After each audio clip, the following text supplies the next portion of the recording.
My name is Henderson Milam, and my neighbors there, Mr. Robert Marbley, and Mr. Cup there, and Mrs. Lloyd Boyd right there, and the Elvis Presley man right over there. Well, it's 1 for the morning, 2 for the draw, 3 to get 3, now go can't go, but don't you step on my blue suede shoes. You can do anything but lay no blue suede shoes. I was in a bar down the French Quarter in New Orleans, and some broad was just, and I don't even know her. She was talking about Graceland Too. I think the first time I went, I was with my friend, and we just went. We thought it was just going to be a joke, but he was serious. It was, I think, kind of essentially our second date. The night that I met him, after we did our hi, how are you, who are you, and all those little pleasantries, he pretty much said, "So, have you ever been to Graceland Too?" My name is Betty Mobley, and I live across the street from Paul McLeod, who's an Elvis Presley fan. Well, you got to see the exterior of his house, and that's the one thing in particular his neighbors doesn't like. Every morning we wonder what else he's going to put on his fence or around his lion's neck, or we just don't know what he's going to do next. It's gotten to be just an eyesore, if you don't mind my saying that. It's not my taste. That's all I have to say on that. All right, what this is, I've been doing this for 50 years of my life, every just about every minute and second and stuff like that, and you got to do what makes you happy. And I try to explain when anybody comes here taking these tours worldwide, 24 hours a day, 7 days a week, 365 days a year. So far, to the best of our knowledge, 225,000 people who showed up here. That's word of mouth, that's pretty good. What you see on these walls represents going on 2 billion of Elvis recordings. And there's a total of 30,000 more that I want to put up in here. But we keep 4 of everything in mint condition. There's 165,000 newspaper clippings on Elvis in mint condition. We keep these little cartoon figures we give them to kids dying of cancer in Elvis's name. Yeah, that's what that's all about here. A couple thousand books in mint condition behind your back right here. There's the most valuable stamp in the history of the planet. Above your head is 610 million. Humanitarians, there's the 2 greatest humanitarians ever knew on this planet. I think Elvis is ranked only behind Jesus Christ. Not in front of him, not beside him, but behind Jesus for all the humanitarian acts he did on this planet. If you took all the money that he generated from 1954 to this day from royalties, from his record sales, movie concerts he did, it blew out the computer in the IRS and the Pentagon. Yeah, it's a true story. He watches TV and he monitors the radio and everything so that anytime Elvis's name's mentioned, he will record it or clip it out of the paper or whatever. Might show a poster in the background, having an Elvis impersonator walk through, talking about Elvis's name, talking about his songs, what he did throughout his life. That's just pertaining to him. But the movie's based on his life, that's all extra. We keep track here for history. For me, the point where I lost touch with reality was when he pulled out the binders that had the catalog of all the Elvis mentions on TV. There's about 25,000 binders in those trunks right there of all information on Elvis from the 50s to right now by the second. Wait a minute, I ain't going to set it up. They're just showing you this is no fix for you. I'm just here, look. Close my eyes. Can you see what program that is? And he made me open up to a page, and I had no idea what I was doing, but I read the page, and it said, 1988, Perfect Strangers, Balky says the word Elvis. Tells you exact time it happened. There's a publisher there would love to publish this stuff.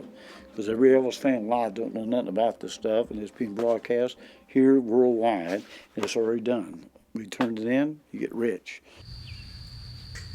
We tried to steal one of those orbs that they have. It's like the little concrete orb. We tried to steal it, but we couldn't pick it up. So. We put these chains on the lion's neck. Stop those girls from stealing those lions out there. They done stole 4 baby lions, and how them girls got out of here with lions weighing 350 pounds apiece, that is shocking. I saw girls come over dressed like Xena the Princess Warrior and even looked like her. I mean, that girl looked like Xena the Princess Warrior and dressed like her. She ripped off all her clothes, left her panties and all of her clothes on top of those lions, got naked out there. Some of the neighbors have complained that they get kind of rowdy at night. Students from Ole Miss come up and they make so much noise that they have to call the police. I had to go down the street here about 5:30 in the morning, picking up beer bottles and cans, whiskey bottles, because he's graduating yesterday and today too. And ain't no telling who's gonna show up here tonight. I don't know, you just start drinking and you just want to do something fun and you wind up here. And then he told us there were like 1,000 Japanese men that came before we were there. I've seen tags from Minnesota, all across the country, the whole gambit. And so I think it really, many people have heard of Holly Springs because of that particular museum. He'll go on a list of all the people who've come through the house in the past, week or month or whatever. Muhammad Ali, the fighter's friends, just come in from Louisville, Kentucky. John F. Kennedy's daughter, Caroline Kennedy, and James Brown, the singer. James Brown, did you ever hear of him? Thelma Hisack, or something like that? Thelma? You know what I mean? Yeah, he said that Johnny Cash was there before we came, and Johnny Cash just passed, so. Here you go. Holy smokes, the land takes a lime, and never thought this could happen to me. I got stoned. It's like that song that Elvis did about the bumblebees. The song just ended here a few minutes ago that I was dead. That's when I told you the lady peed all over herself. She got excited, peed all over herself back here. I'm not kidding. We had to go in and spray Lysol. So that was my son that night. He snuck behind her and he whispered to her back here in the dark. He said this to her. Honey, you lied when you said you loved me, and I had a cause to doubt you. But I'd rather go on hearing your lies than to go on living without you. She got excited and wet herself back there. Yeah. Luckily we had cans of Lysol around here. It costs $5 to go to Graceland Too. After your third visit there, you get a membership, a lifetime membership card, and then you can go for free any other time after that. And in fact, I do have a card if you'd like to see it. Here it is. Now this is laminated. They don't come laminated. Fortunately, I had a friend who was able to do this for me. That's it, lifetime member, so I can go another 100 times if I want to, and I'll never have to pay. The room you're in now, we kind of call it like a walk of fame because it's anybody that's been here 3 times. Anything you see in Elvis' outfit here, guitars and everything, they're all lifetime members. And they don't ever have to pay their $5 here, never again. That room with all the photographs is just, it's both amazing and it's also deeply disturbing. Because it's almost like he's collecting all these people, all these memories, or doing, I don't know. There's the first flower smeller's grave right here. There's that mausoleum I told you about. I got locked in after Elvis died, and I was locked in there for 4.5 hours. That's how I ended up breaking my hand, swallowed up as big as an elephant's foot. I ain't kidding you. My hand was as big as an elephant's foot. I broke every neck on my hands. There's me after I got out of the mausoleum, and I was yelling out, hey Elvis, hey Elvis, hey Elvis. They said, why don't you shut your mouth? Don't you know Elvis Presley's dead? And I said, yeah, I got some funny pictures taken in his house, and I got some last footage of him.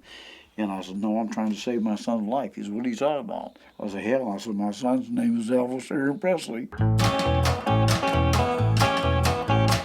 When I was there last, he was planning on putting together some kind of replica of the set for Jailhouse Rock in his backyard. It's all going to be scenes from Jailhouse Rock, the whole backyard, the whole complete yard, every bit of it. Yeah. I do most of the building around here and stuff, and I try to collect things or gather up stuff that he collects in there. I get some things up every time I find something about his place or something that has to do with Elvis. I just bring it and give it to him and kind of help him out. My other dream is to eventually turn this into Elvis land for fans worldwide. Each one of these buildings could represent different stages of Elvis' life. Put mannequins in them, dress them like his movie. Me and my family's got enough stuff to fill them all, from the floors, the walls, and the ceiling for 50 years. Yeah. Get this place all fixed up and get it done. This place will look like Graceland. Yeah. Little by little, who knows?